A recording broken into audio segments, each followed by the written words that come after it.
తెలంగాణ శాసనసభలో విద్యుత్పై చర్చ సందర్భంగా ముఖ్యమంత్రి రేవంత్ రెడ్డి మజ్లిస్ పార్టీ నేత అక్బరుద్దీన్ ఓవైసీ మధ్య వాగ్వాదం నడిచింది. గత అసెంబ్లీ ఎన్నికల్లో కేసీఆర్ మజ్లిస్ పార్టీలు కలిసి పనిచేశాయని రేవంత్ రెడ్డి ఆరోపించారు. నిజామాబాద్ అర్బన్ లో షబ్బీర్ అలీని, జూబ్లీహిల్స్ లో అజారుద్దీన్ ను ఓడించేందుకు కేసీఆర్ తో కలిసి మజ్లిస్ పనిచేసిందని విమర్శించారు.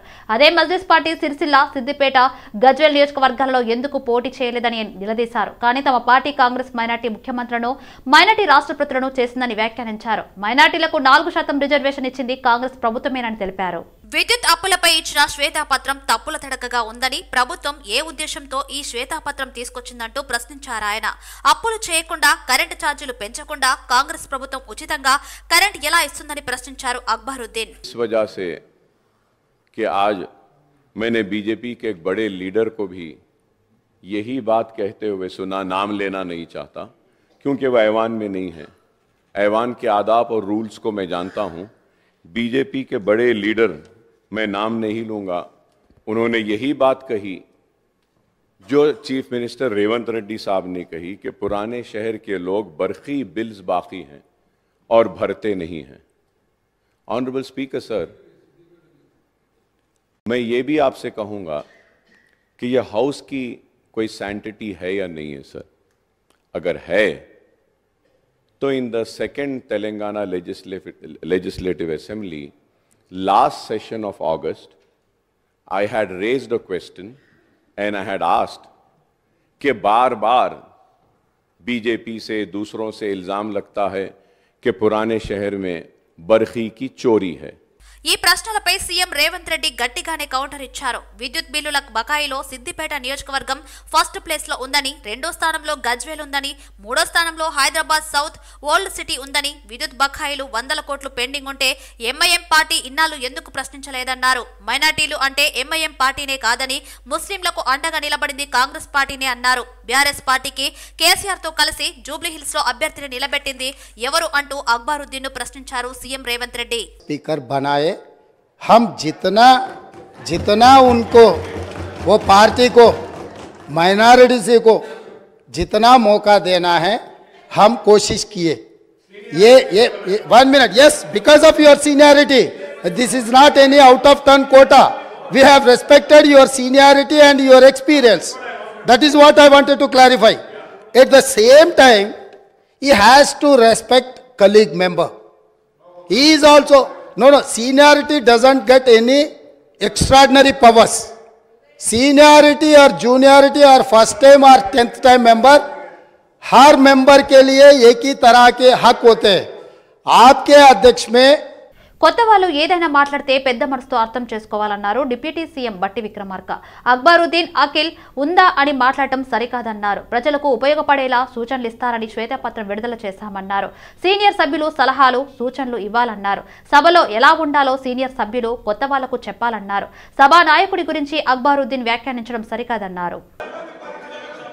10 సంవత్సరాలు వాళ్ళు విధ్వంసం చేసిన విద్యుత్ శక్తి పైన ఈరోజు వాస్తవ పరిస్థితులు సభలో పెట్టి కొంచెం వాటి మీద సీనియర్ సభ్యులంతా సలహాలు, సూచనలు ఇస్తే దాన్ని రాష్ట్ర ప్రజల కోసం ఉపయోగించుకుందాం అనేటువంటి ఆలోచనతో శ్వేతపత్రం పెట్టాం. పెద్దలు అక్బరుద్దీన్ గారు, మిత్రులు అక్బరుద్దీన్ గారు ఒక్క నిమిషం, మిత్రులు అక్బరుద్దీన్ గారు చాలా సీనియర్ శాసనసభ్యులు. నేను వారు అక్కడ కూర్చొని చాలాసార్లు దాదాపు 10 సంవత్సరాలు ఉన్నాం అనుకుంటాడు. వారికి సబ్జెక్టు మీద అవగాహన ఉంది, సభకు సంబంధించిన నియమ నిబంధనల మీద కూడా అవగాహన ఉంది, అన్ని విషయాల మీద అవగాహన ఉంది. దయచేసి నేను వారికి ఏం చెప్తా ఉన్నానంటే, సరే సభలో మొట్టమొదటిసారి వచ్చిన సభ్యులందరికీ సభా నిబంధనలు, నియమాలన్నీ తెలియాలని ఎక్కడా లేదు అధ్యక్ష. మొట్టమొదటిసారి వచ్చినప్పుడు ఒక్కోసారి కరెక్ట్గా మాట్లాడతారు, ఓసారి వారి ఆలోచనలు ఏదొస్తే అది మాట్లాడతారు. పెద్ద మనసుతో సీనియర్ శాసనసభ్యులుగా ఉన్నటువంటి మనం వాళ్ళు అర్థం చేసుకొని అట్లా కాదు ఇట్లా మాట్లాడాలి అని వాళ్ళకి నేర్పాల్సింది పోయి, ఒక నిమిషం, నేర్పాల్సింది పోయి ఒక నిమిషం ఇస్తామండి, ట్రైనింగ్ కూడా ఇస్తాం, అది కూడా ఇస్తాం, డెఫినెట్గా ఇస్తాం. బాధ్యత మన అందరిది, సీనియర్ శాసనసభ్యులు అందరిది కూడా. చెప్పాల్సింది పోయి సరే ఉండు. బీఆర్ఎస్ హయాంలో పాత బస్తీ అభివృద్ధి చెందిందని మజ్లిస్ పార్టీ ఎమ్మెల్యే అక్బరుద్దీన్ ఓవైసీ అన్నారు. కాంగ్రెస్ పార్టీ ఎన్నికల సమయంలో ఇచ్చిన హామీలను అమలు చేయాలన్నారు. ప్రతి ఇంటికి 200 యూనిట్ల వరకు ఉచిత విద్యుత్ ఇస్తామని హామీ ఇచ్చిందని గుర్తు చేశారు. 24 గంటలు నిరంతర విద్యుత్ ఇచ్చిన ఏకైక రాష్ట్రం తెలంగాణ అన్నారు. బీఆర్ఎస్ హయాంలో అన్ని రంగాలకు 24 గంటల నిరంతరం విద్యుత్ అందితన్నారు. తలసరి విద్యుత్ వినియోగంలో తెలంగాణ ముందుందని, దేశ సగటు కంటే ఎక్కువగా ఉందని వ్యాఖ్యానించారు. नजर पे भी पाबंदी, गर्दन पे भी पाबंदी. ऑनरेबल स्पीकर साहब, अब आप देखो साहब, आप sir, honourable speaker sir, I just want to clarify on 3-4 things which Honorable Chief Minister Saab had said, and it is very misleading, sir.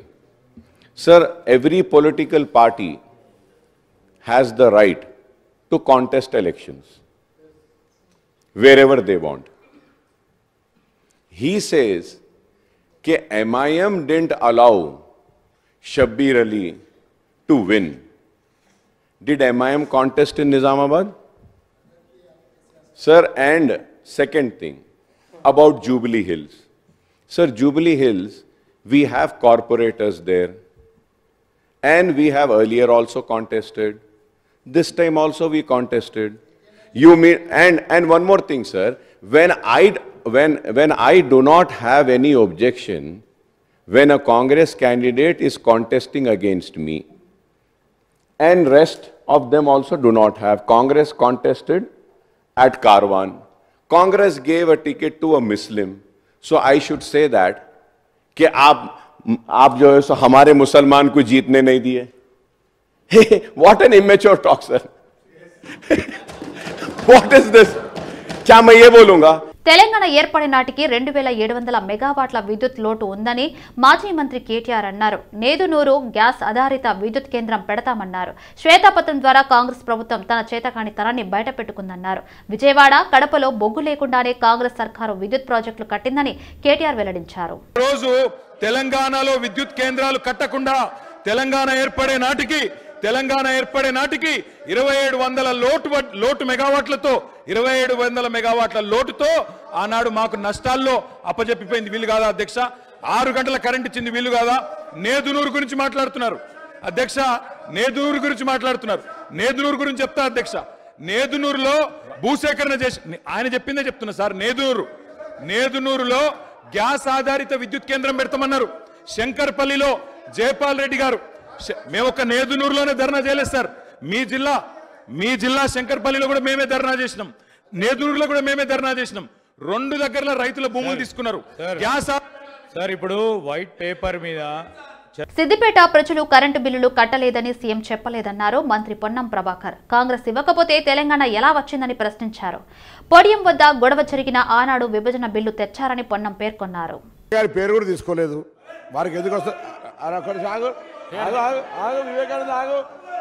Vivekananda గారు సార్, వారు తెలంగాణ వారి ఎలా గౌరవ సభ్యులు మాట్లాడుతూ సిద్దిపేట ప్రజలు బిల్లులు ఎక్కడ కూడా ప్రజలు అనే పదం రాలే ఉంటే దాన్ని తప్పకుండా మీరు ప్రజల పదం రాలే. ప్రజల ఒక నిమిషం సిద్దిపేట ప్రాంతానికి సంబంధించి వారు చెప్పినట్టుగా అది వాటర్ ప్రాజెక్టుదా ఇంకేదా ఆ డెఫినేషన్లో పోలేదు.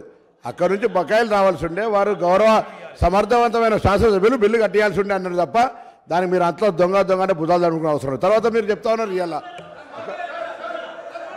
అరే నేనేమన్నా బుధాలు జరుపుకునే అవసరం లేదు, ప్రజల గురించి మాట్లాడలేదని చెప్తా ఉన్నాం కాబట్టి చెప్తా ఉన్నా. తర్వాత అధ్యక్ష ఇంకొక మాట, ఇలా తెలంగాణకు సంబంధించి చెప్తారు. తెలంగాణ కాంగ్రెస్ చేయకపోతే వాళ్ళు తెచ్చింది అధ్యక్ష. ఇలా తెలంగాణ తెస్తారని మీరు 10 సంవత్సరాలు మంత్రులు, దయచేసి ఆ విషయం మర్చిపోవద్దు. ఇలా తెలంగాణ తేకపోతే తెలంగాణ పార్లమెంట్ ఆర్టికల్ 3 ఇవాళ మీ పార్లమెంట్ సభ్యులు కేశవరావు గారు కానీ కాంగ్రెస్ పార్లమెంట్ సభ్యులు లేకపోతే తెలంగాణ ఎక్కడ అధ్యక్ష? ఇలా వీళ్ళు మాట్లాడతారు. సిద్దిపేట, గజ్వేల్, పాత బస్తీలపై సీఎం రేవంత్ రెడ్డి అక్కసు వెలకెక్కారని మాజీ మంత్రి హరీష్ రావు అన్నారు. సిద్దిపేట, గజ్వేల్, పాత బస్తీలో కరెంటు బిల్లులు కట్టడం లేదనడం అవాస్తవమన్నారు. తెలంగాణ ఇస్తామంటేనే కాంగ్రెస్ తో పొత్తు పెట్టుకున్నామన్నారు. మేం ఎవరితో పొత్తు పెట్టుకున్నా తెలంగాణ కోసమే అన్నారు హరీష్ రావు. రేవంత్ రెడ్డి పదవుల కోసమే పార్టీలు మారారని హరీష్ రావు ఆరోపించారు. ఇప్పుడు గౌరవనీయులు ముఖ్యమంత్రి గారు సిద్దిపేట, గజ్వేల్, ఓల్డ్ సిటీ మీద ప్రజల మీద తన అక్కసును వెలగుచ్చే ప్రయత్నం చేసినారు. సిద్దిపేటలో కాంగ్రెస్ పార్టీ గెలవలేదనో, గజ్వేల్లో కాంగ్రెస్ గెలవలేదనో, ఒక్క నిమిషం, ఓల్డ్ సిటీలో గెలవలేదని ఆయన ఏమన్నారంటే బిల్లులు అక్కడ ప్రజలు కట్టలేదు అని అన్నారు. ఇది వాస్తవం కాదు. అక్కడ ఏదైనా ఒక లిఫ్ట్ ఇరిగేషన్ ప్రాజెక్టుదో ఒక ఇండస్ట్రియలిస్ట్ ఎవరైనా కట్టకపోతే ఇవాళ మీరు ప్రభుత్వంలో ఉన్నారు కనుక మీరు ఆ బిల్లులు వసూలు చేయండి తప్ప మొత్తం ఆ నియోజకవర్గ ప్రజల్ని బదనాం చేసే విధంగా మాట్లాడడం సబబు కాదు అని మీ ద్వారా విజ్ఞప్తి చేస్తున్న అధ్యక్ష. ఇక రెండో విషయం అధ్యక్ష, ముఖ్యమంత్రి గారు ఇంకో విషయం అన్నారు. బీఆర్ఎస్ పార్టీ కాంగ్రెస్తో పొత్తు పెట్టుకుంది, తెలుగుదేశంతో పెట్టుకుంది, ఎంఐఎంతో పెట్టుకుందని అన్నారు అధ్యక్ష. అవును, మేము పెట్టుకున్నాం. నిజంగా టీఆర్ఎస్ పార్టీ ఆ రోజు 2004లో కాంగ్రెస్ పార్టీతో పొత్తు పెట్టుకొని మీరు తెలంగాణ ఇస్తామని కామన్ మినిమం ప్రోగ్రాంలో పెట్టి రాష్ట్రపతి నోట చెప్పి మీరు మోసం చేసిండు కనుకనే మిమ్మల్ని వదిలిపెట్టి ఆ రోజు తెలుగుదేశం పార్టీతో పొత్తు పెట్టుకున్నాం. అన్ని పార్టీల కోరిక మేరకు వైఎస్ఆర్ ఉచిత విద్యుత్ తీసుకువచ్చారని మంత్రి జూపల్లి కృష్ణారావు అన్నారు. వైఎస్ఆర్ అధికారంలోకి రాగానే 1100 కోట్ల విద్యుత్ బకాయిలు రద్దు చేశారన్నారు. గడిచిన 10 ఏళ్లలో కూడా విద్యుత్ ఘాతంతో వందలాది మంది రైతులు చనిపోయారన్నారు. సమైక్య రాష్ట్రంలో కూడా యావత్ సమైక్య రాష్ట్రానికి ఫ్రీ కరెంటు 9 గంటల చొప్పున ఇవ్వడం జరిగింది. ఆ తదనంతరం వచ్చినటువంటి సరే టీఆర్ఎస్ ప్రభుత్వం అంటే రాష్ట్రం ఏర్పడిన తర్వాత మిగులు బడ్జెట్ హైదరాబాద్ కేంద్రం ఉన్న కారణంగా అధిక రాబడి కారణంగా సరే గంట 2 రోజులు ఎక్కువ ఇచ్చిండొచ్చు. అయినా 81,000 కోట్ల అప్పు, ఇటు 7 లక్షల కోట్ల అప్పు. అంటే ఇంత జరిగినా కూడా ఇచ్చింది గంట 2 రోజులు ఎక్కించుండొచ్చు. కానీ మొత్తం మేమే ఫ్రీ కరెంట్ ఇచ్చినాం, 24 గంటలు మేమే ఫ్రీ కరెంట్ ఇచ్చినాం. 24 గంటలు కాదు అధ్యక్ష, ఏనాడు కూడా 9 గంటలు 10 గంటలు తప్ప కొన్ని సందర్భాలు ఇచ్చుండొచ్చు.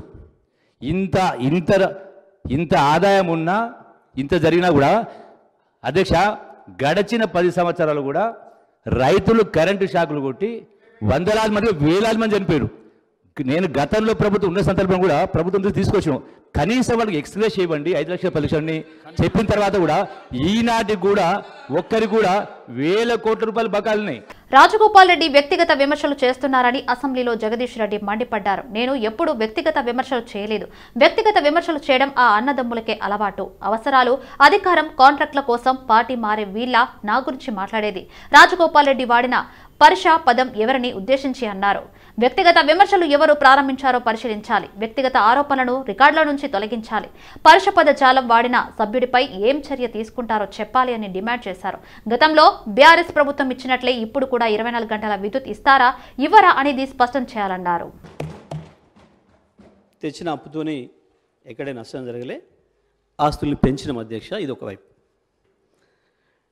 ఇక కంపెనీల వారిగా తీసుకుంటే వారు కూడా చెప్పినారు. జెన్కో ఆనాటికి 7,662 కోట్లు ఉంది అప్పు. ఆస్తి వచ్చి 31,923 కోట్లు ఉంది అధ్యక్ష. ట్రాన్స్కో అప్పు 2,411 కోట్లు, ఆస్తి 10,136 కోట్లు. ఎస్పీడీసీఎల్ అప్పు 8,213 కోట్లు, ఆస్తి 24,000 కోట్లు. ఎన్పీడీసీఎల్ 4,137 కోట్లు అప్పు, 10,000 కోట్ల ఆస్తి అధ్యక్ష. ఇవి స్పష్టంగా ఉన్నాయి అధ్యక్ష, అందులో సందేహం ఏం లేదు సార్. అయితే విద్యుత్ పరిస్థితి ఏందనేది ఒకసారి చూసుకోవాలి అధ్యక్ష. ఆ రోజుకు విద్యుత్ ఏముంది, ఇవాళ ఏముంది? ఇవాళ భారతదేశం మొత్తంలో అన్ని రాష్ట్రాలు కలుపుకుంటే అన్ని రాష్ట్రాలు 24 గంటల విద్యుత్తును అన్ని రంగాల వినియోగదారులకు అందించిన ఏకైక రాష్ట్రం తెలంగాణ రాష్ట్రం మాత్రమే అధ్యక్ష. ఈ రోజుకు కూడా ఇది నేను చెప్పిన విషయం కాదు అధ్యక్ష. నీతి ఆయోగ్ తన state energy and climate index round 1లో 2022లో ప్రకటించిన విషయం అధ్యక్ష. Hours of electricity supply to industry 100 points ఇచ్చింది మనకి. Hours of electricity supply for agriculture also 100 points ఇచ్చింది అధ్యక్ష మనకి. ఇది నీతి ఆయోగ్ ఇచ్చింది. ఇది మేమెవరో చెప్పింది కాదు, మా సెల్ఫ్ సర్టిఫికేట్ కాదు అధ్యక్ష. ఇది ప్రజలు అధికారం ఇచ్చినప్పుడు పరిపాలన సౌలభ్యం కోసం అప్పులు చేయొచ్చని, అయితే వాటిని సరైన రీతిలో వినియోగిస్తున్నామా లేదా అన్నది పరిశీలించుకోవాలని బీజేపీ ఎమ్మెల్యే పాయల్ శంకర్ అన్నారు. 2014 ముందు రాష్ట్రంలో అసలు విద్యుత్ లేనట్లుగా బీఆర్ఎస్ అధికారంలోకి వచ్చిన తర్వాతే కరెంటు వచ్చినట్లు మాజీ మంత్రి జగదీష్ రెడ్డి మాట్లాడుతున్నారని విమర్శించారు. విద్యుత్ సంస్థల నష్టాలు చూస్తే ప్రజలు భయపడుతున్నారన్నారు. ఈరోజు మాజీ మంత్రి గారు ధర్నాలు లేవు కాబట్టి, ఎవరు ఎక్కడ కూడా ప్రొటెస్ట్ చేయలేదు కాబట్టి మేము 24 గంటల కరెంటు ఇచ్చినట్టుగా మీరు భావించుకోండి అని అంటే అది సరి అయిన మాట కాదు అని నాకు అనిపిస్తుంది అధ్యక్ష. మరి అదేవిధంగా అధ్యక్ష, ఇంత చర్చ పెట్టిండ్రు, కానీ ఈ శ్వేతపత్రంలో ఎక్కడ కూడా కేంద్ర ప్రభుత్వం చేసినటువంటి సాయం గురించి ఎక్కడా కూడా ఒక మాట మాట్లాడలేదు అధ్యక్ష. అధ్యక్ష, 2014లో 15లో ఉన్నటువంటి పరిస్థితి 2022, 23, 24 వచ్చే వరకు ఈ 10 సంవత్సరాలలో ఈ విద్యుత్ వ్యవస్థలు ఇంత గొప్పగా ప్రొడక్షన్ చేయడానికి కారణమైంది అనంటే కేంద్ర ప్రభుత్వం తీసుకున్నటువంటి నిర్ణయాలు అనే విషయాన్ని కూడా ఇక్కడ ఉన్నటువంటి ప్రభుత్వంలో ఉన్నటువంటి పెద్దలు కూడా గమనించాల్సినటువంటి అవసరం ఉంది. మరి అదేవిధంగా అధ్యక్ష, ప్రభుత్వం తరఫున మంత్రి గారు మాట్లాడుతూ గత ప్రభుత్వం అప్పులు చేసింది కాబట్టి అప్పులు చేసినటువంటి కారణంగా చాలా ఇబ్బందులు ఉన్నాయి, ప్రభుత్వం ముందుకు ఎట్లా వెళ్ళాలనేది దాని మీద చర్చ కొరకే మేము ఈ యొక్క శ్వేతపత్రం విడుదల చేసినామని మాట్లాడిండ్రు. చాలా సంతోషం అధ్యక్ష. మరి వాళ్ళు 24 గంటలు కరెంట్ ఇవ్వకుండానే విపరీతమైనటువంటి అప్పులు చేసిండ్రు, విపరీతమైనటువంటి నష్టాలు సంస్థలకు తీసుకొచ్చిండ్రు. మరి మీరు ఇచ్చినటువంటి హామీలు కూడా మామూలు హామీలు లేవు. గ్యాస్ ఏజెన్సీలకు జనాలు లైన్లు కట్టకండి అని ఈకేవైసీ రాష్ట్ర ప్రభుత్వం ప్రవేశపెట్టిన 500 రూపాయలకు సిలిండర్ పథకానికి ఎలాంటి సంబంధాలు లేవని Indian gas company manager Nageshwar, gas depot manager Kumar Goud తెలిపారు. 500 సిలిండర్ పథకం పైన ఇంకా రాష్ట్ర ప్రభుత్వం ఎలాంటి ఆదేశాలు జారీ చేయలేదన్నారు. తెలంగాణలోని రాష్ట్ర ప్రభుత్వం 500కే సిలిండర్లు ఇస్తామని హామీలు ఇవ్వడంతో దానికోసమే ఈకేవైసీ చేస్తున్నారని ప్రజలు అపార్థం చేసుకుని గ్యాస్ ఏజెన్సీలకు క్యూ కడుతున్నారన్నారు. అందరూ ఒకేసారి రావడంతో ఈకేవైసీ సర్వర్లు పనిచేయడం ఆగిపోయాయి. దీంతో గంటల తరబడి నిలబడి ఉన్న ప్రజలు మరియు ఏజెన్సీ అధికారులు మధ్య గొడవలు జరుగుతున్నాయన్నారు. గ్యాస్ ఏజెన్సీలలో పనిచేస్తున్న ఉద్యోగులు ఎంతో ఇబ్బంది పడుతున్నారని వెల్లడించారు. దీనికి ఎలాంటి చివరి తేదీ అనేది ఇంకా నిర్ధారించలేదు. కావున ఎవరు కూడా భయాందోళనకు గురి కావద్దని గ్యాస్ ఏజెన్సీ కోరుతున్నారు. నా పేరు నాగేశ్వరరావు. నేను అగ్నిదజ్ ఇండియన్ సర్వీస్లో మేనేజర్గా పనిచేస్తున్నాను. ప్రస్తుతం ఉన్న సిచ్యువేషన్లో కస్టమర్స్ అందరూ కూడా గ్యాస్ ఏజెన్సీ మీదకి వస్తున్నారు. ఎందుకంటే వాళ్ళు కేవైసీ చేయమని. కేవైసీ అనేది సెంట్రల్ గవర్నమెంట్ ప్రవేశపెట్టిందని చెప్పినా కూడా మీ ఇంటికి వచ్చి కస్టమర్ దగ్గరే వాళ్ళ డెలివరీ బాయ్లు కేవైసీ చేస్తారని చెప్పినా కూడా వాళ్ళు స్టేట్ గవర్నమెంట్ 500 స్కీమ్ పెట్టింది అని, ఆ స్కీమ్ మాకు ఇమీడియట్గా అమలు అవుతుంది అన్నట్టుగా వాళ్ళు ఇక్కడికి వస్తున్నారు. కానీ వాళ్ళకి చెప్పి పంపిస్తున్నాము, అయినా కానీ చాలామంది ఇంకా వస్తూనే ఉన్నారు. మేము కేవైసీలు అయితే మాత్రం ఆల్రెడీ స్టార్ట్ చేసాము, కస్టమర్ ఇళ్ళ దగ్గరే చేస్తున్నాము. దయచేసి ఏ కస్టమరు గ్యాస్ కంపెనీలకి రావద్దు. ఇండియన్ కానీ, హెచ్పి కానీ, భారత్ కానీ, వాళ్ళకి కస్టమర్ ఇంటి దగ్గరే డెలివరీ బాయ్ వచ్చి మీ కేవైసీని పూర్తి చేస్తాడు. సో ఇందులో మాకు మీరు సపోర్ట్ చేయాలని చెప్పేసి మేము కోరుతున్నాము. సెల్ ఫోన్ మిస్ అయితే ఎలాంటి ఇబ్బందులు పడవలసిన అవసరం లేదన్నారు రాజేంద్రనగర్ డీసీపీ జగదీశ్వర్ రెడ్డి. ఫోన్లో కొత్తగా సిఈఐఆర్ యాప్ ద్వారా ఫిర్యాదు చేస్తే ఎలాంటి ఎఫ్ఐఆర్ కాకుండా ఫోన్లు దొరుకుతాయని పోలీస్ స్టేషన్ కి కూడా రావాల్సిన అవసరం లేదని రాజేంద్రనగర్ డీసీపీ జగదీశ్వర్ రెడ్డి వెల్లడించారు. ఈ యాప్ లో వచ్చిన ఫిర్యాదుల ద్వారా రాజేంద్రనగర్ అత్తాపూర్ పోలీస్ స్టేషన్ పరిధిలోని వచ్చిన ఫిర్యాదుల ద్వారా 54 సెల్ ఫోన్లను స్వాధీనం చేసుకుని పోలీసులు బాధితులకు అప్పగించారు. ఈ క్రమంలో ఎలాంటి కోర్టు గాని పోలీస్ స్టేషన్ చుట్టూ తిరగవలసిన అవసరం ఉండదని డీసీపీ అన్నారు. అందరూ గూగుల్లో నుంచి ఈ సిఈఐఆర్ యాప్ ను డౌన్లోడ్ చేసుకుని భవిష్యత్తులో ఎలాంటి ఇబ్బందులు పడకుండా జాగ్రత్త పడాలని డీసీపీ కోరారు. ఇప్పుడు పిటిషనర్ ఎవరైతే ఉంటారో పర్సన్ అతని మొబైల్ పోయి ఉంటుంది, లాస్ట్ అయి ఉండొచ్చు, లేకపోతే ఇంకెక్కడన్నా కూడా మిస్ప్లేస్ అయి ఉండొచ్చు.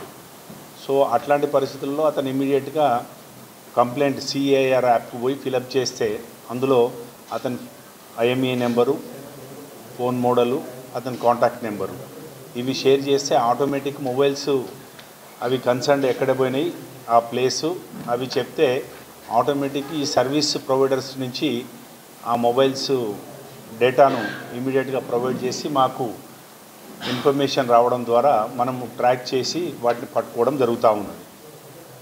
అవి షాప్లో అమ్మనియండి, ఆపరేషన్కి వచ్చినాయి అంటే మనకు ఆటోమేటిక్ ఐడెంటిఫై అయ్యి దొరుకుతూ ఉంటాయి. హైదరాబాద్ ఉస్మానియా యూనివర్సిటీలో నిరుద్యోగుల నిరసన తెలిపారు. కాంగ్రెస్ పార్టీ మేనిఫెస్టో పత్రంను నిరుద్యోగులు దహనం చేశారు. నిరుద్యోగుల ఓట్లతో అధికారం చేపట్టిన 15 రోజులకే CM Revanth Reddy, deputy CM బట్టి విక్రమార్క నిరుద్యోగులను మోసం చేసే ప్రయత్నం చేస్తున్నారని నిరుద్యోగులు ఆగ్రహం వ్యక్తం చేశారు.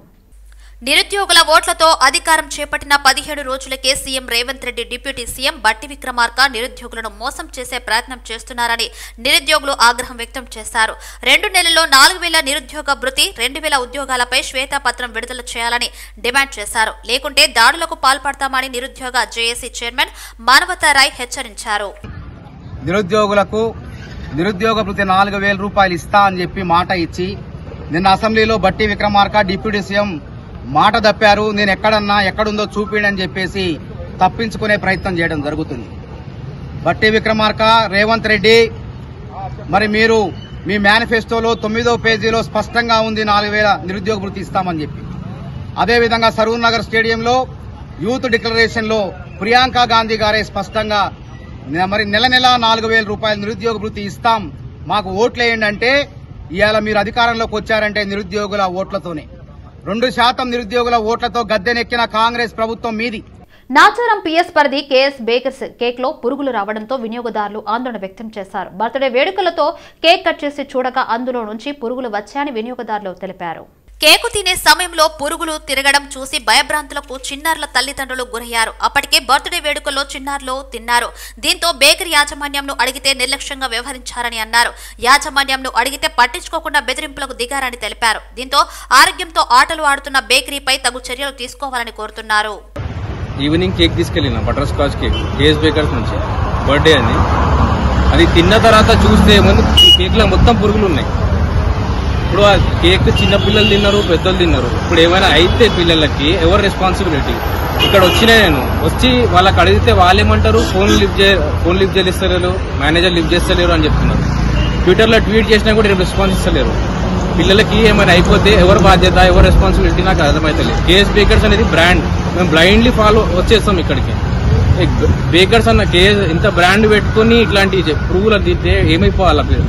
లోక్సభలో విపక్ష ఎంపీల సస్పెన్షన్ల పర్వం గురువారం కూడా కొనసాగింది. తాజాగా మరో 3 ఎంపీలపై సస్పెన్షన్ వేటు పడింది. కాంగ్రెస్ పార్టీకి చెందిన ఎంపీలు దీపక్ బైస్, డీకే సురేష్, నకుల్ నాథ్ అనుచితంగా ప్రవర్తించారంటూ స్పీకర్ ఓం బిర్లా వారిపై వేటు వేశారు. ఈ శీతాకాల సమావేశాల మొత్తానికి వీరిని సస్పెండ్ చేస్తున్నట్లు తెలిపారు. పార్లమెంటు శీతాకాల సమావేశాల్లో ఇప్పటి వరకు లోక్సభ నుంచి సస్పెన్షన్ కు గురైన ఎంపీల సంఖ్య 100కి చేరింది. అలాగే ఉభయ సభల్లో కలిపి ఆ సంఖ్య 146గా ఉంది. మరోవైపు లోక్సభ నిరవధికంగా వాయిదా పడింది. సిఈసి, ఈసీతో పాటు the press and registration of periodicals bill 2023లకు ఆమోదం తెలిపిన అనంతరం సభను నిరవధికంగా వాయిదా వేస్తున్నట్లు లోక్సభ స్పీకర్ ఓం బిర్లా ప్రకటించారు. ముందుగా నిర్ణయించిన షెడ్యూల్ కన్నా ఒకరోజు ముందుగానే లోక్సభ సమావేశాలను ముగించారు. ప్రధాని మోదీపై కాంగ్రెస్ అగ్రనేత రాహుల్ గాంధీ అనుచిత వ్యాఖ్యలు చేసిన కేసులో ఢిల్లీ హైకోర్టు ఎన్నికల సంఘానికి ఆదేశాలు జారీ చేసింది. పిక్ పాకెట్ అంటూ పరుష పదజాలాన్ని వినియోగించడంపై 8 వారాల్లోగా చర్యలు తీసుకోవాలని పేర్కొంది. రాహుల్పై చర్యలు కోరుతూ దాఖలైన ప్రజా ప్రయోజన వ్యాజ్యంపై విచారణ సందర్భంగా హైకోర్టు ఈ ఆదేశాలు ఇచ్చింది. నవంబర్ 22న ఓ ఎన్నికల ర్యాలీలో రాహుల్ గాంధీ మాట్లాడుతూ ప్రధానిపై పనౌతి, పిక్ పాకెట్ వంటి అనుచిత పదాలతో విమర్శలు గుప్పించారు. ఆయన వ్యాఖ్యలపై తీవ్ర ఆగ్రహం వ్యక్తం చేసిన భాజపా ఎన్నికల సంఘానికి ఫిర్యాదు చేసింది. ఈ క్రమంలోనే నవంబర్ 23న రాహుల్ కు ఈసీ నోటీసులు జారీ చేసింది. అయితే వీటికి ఆయన స్పందించలేదు. దీంతో రాహుల్ పై చర్యలు తీసుకోవాలంటూ ఢిల్లీ హైకోర్టులో ప్రజా ప్రయోజన వ్యాజ్యం దాఖలైంది. ప్రభుత్వంలో ఉన్నత పదవుల్లో ఉన్న వ్యక్తిపై ఈ తరహా వ్యాఖ్యలు దారుణమని పిటిషనర్ పేర్కొన్నారు. భవిష్యత్తులో రాజకీయ నేతలెవరూ ఇలా మాట్లాడకుండా మార్గదర్శకాలు జారీ చేసేలా ఆదేశాలు ఇవ్వాలని పిటిషనర్ కోరారు. దీనిపై ఢిల్లీ హైకోర్టు విచారణ చేపట్టింది. ఈ అంశంపై 8 వారాల్లోగా ఈసీ తగిన చర్యలు తీసుకోవాలని